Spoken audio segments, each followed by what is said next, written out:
Alright, good morning. I am now realizing that this is the way to teach.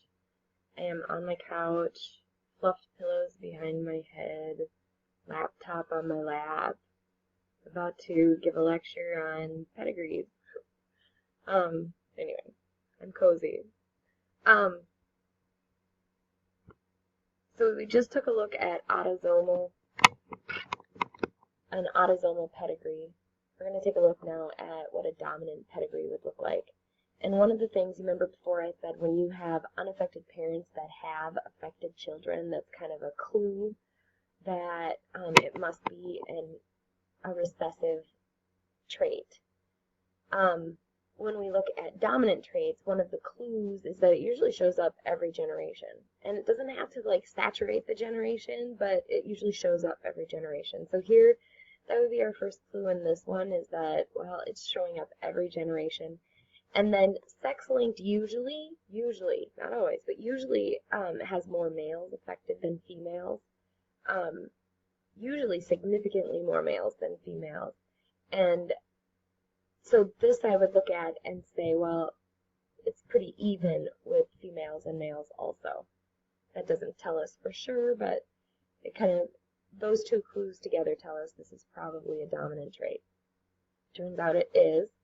So we're going to work our way through this pedigree also. So we're going to start with the individuals that we know for sure. So we know for sure that all of these individuals that are affected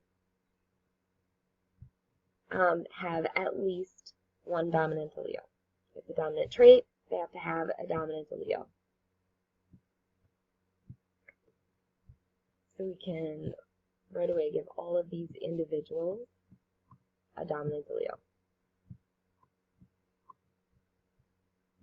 The other thing that we can assume about the rest of them, which is, practically filling in the table, or it is filling in the table except for the affected individuals, is that everybody, I switched letters again, everybody that is not showing the trait is going to have two recessive alleles. That's the only way that they cannot show a trait, because it's a dominant, it's a dominant trait.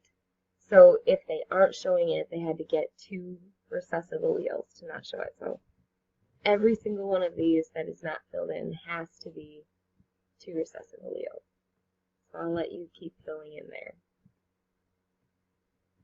So then the only thing that we really have to figure out on a pedigree for dominant alleles or dominant traits is what is the second allele on the affected individuals.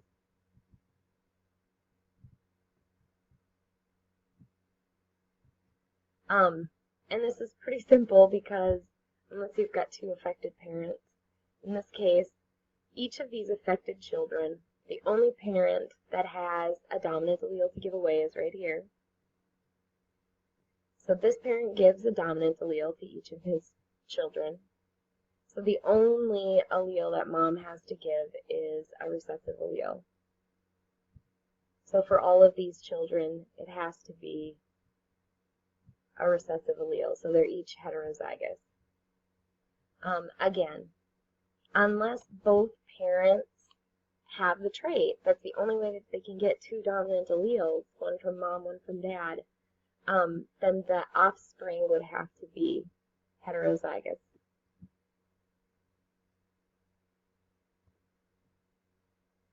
Alright, so that's a dominant allele. Now we're going to take a look at a sex-linked allele. So find this example, X-linked pedigree number 1. You could finish numbering all the individuals if you wanted to, just so that you remember that this would be 3. And then this is the third generation, individual 1, 2, blah, blah, blah. You got it. Okay, so for this one, we've already talked about hemophilia being a sex-linked trait. This one isn't as obvious with being sex-linked. It could be recessive, but it's a sex-linked recessive, so it shows some of the characteristics of a recessive allele in that we've got unaffected parents that have an affected child. There really isn't that much more males than females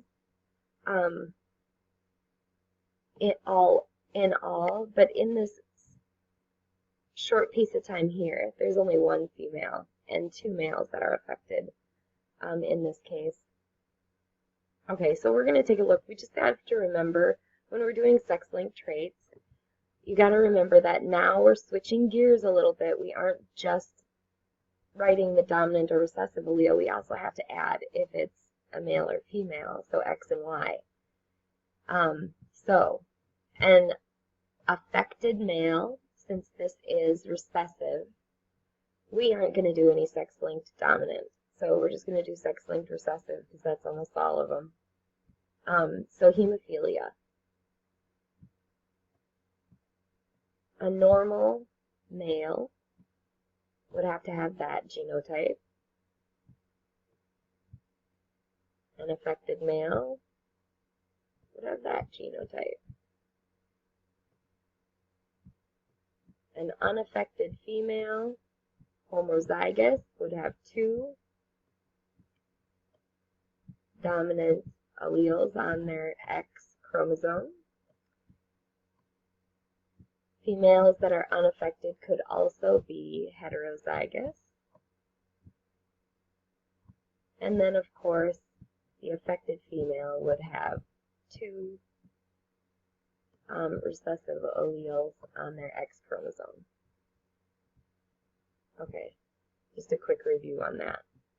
Sometimes it's hard to switch gears for those things for some people, so. Okay, so then let's start with what we do know.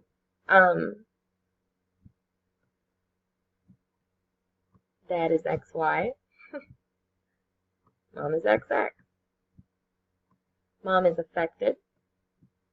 And the only way that we can have an affected person is if they inherited 1 recessive allele from mom, 1 recessive allele from dad. So those are lowercase h's. There. And dad is unaffected. He's only got 1 X chromosome, so that could only be a dominant allele. So we just figured out mom and dad.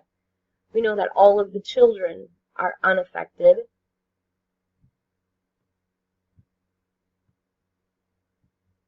Let's take a look at this child, though. Okay, so this child is unaffected. It's a female, so she has 2 X chromosomes. We know she's got to have 1 dominant because she's not affected.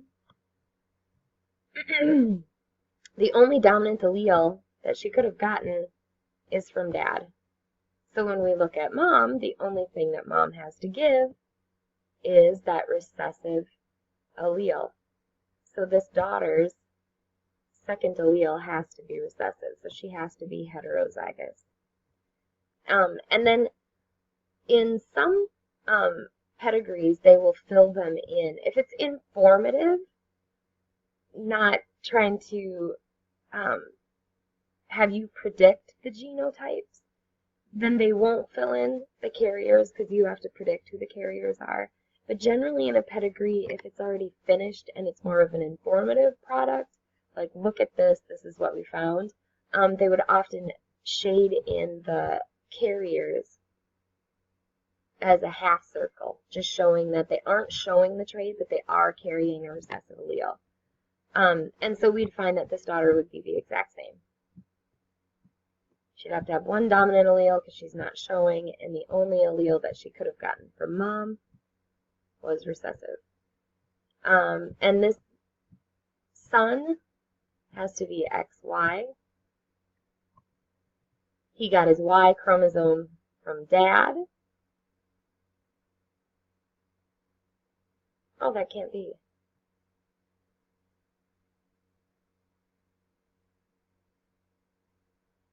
So he would have to be affected.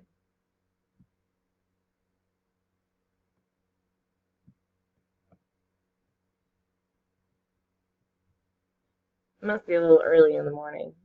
I sat and tried to figure out how this individual could not be showing This individual married into the family. I'm sure you figured that out long before I did. It's too early in the morning. Okay, so then we can move on to the next generation. I'm going to give you a second, fill it in, push pause, unpause, and I'll finish going through it. Okay, I went ahead a little bit into the next generation, and hopefully this is what you got. This male got the Y from dad. If he's not showing, you can only have a dominant allele. This daughter, however, since each parent carries a dominant allele on their X chromosome, she could have gotten this dominant allele from either mom or dad, which means that if she got that dominant allele from dad, she could have gotten either the recessive or the dominant from mom. So we really just don't know what her second allele is. Then we go on. An affected male has to have a recessive allele on his only X chromosome.